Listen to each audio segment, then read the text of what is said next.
On voit apparaître progressivement une sorte d'idéal paroxystique d'organisation de la société, totalement impossible, totalement utopique, mais pour autant qui est partagé par de plus en plus de gens.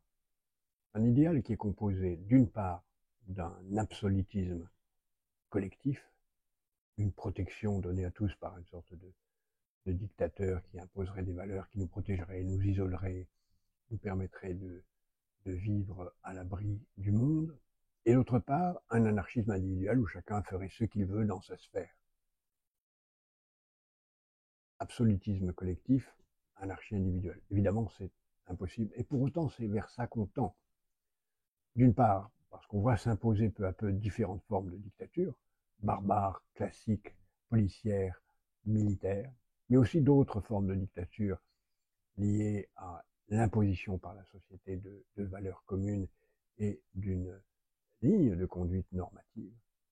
Et on voit aussi s'imposer de plus en plus la possibilité pour chacun de faire ce qu'il veut à l'intérieur d'espaces virtuels.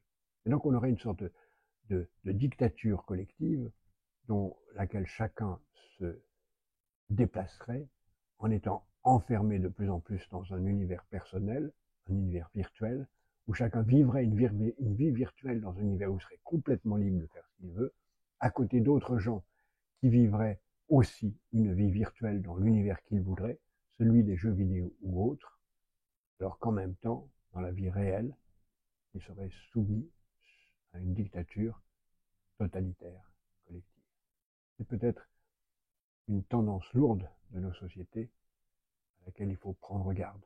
Ne pas s'enfermer dans le virtuel sous prétexte de croire que dans le virtuel on est enfin libre, ne pas accepter dans la vie réelle une dictature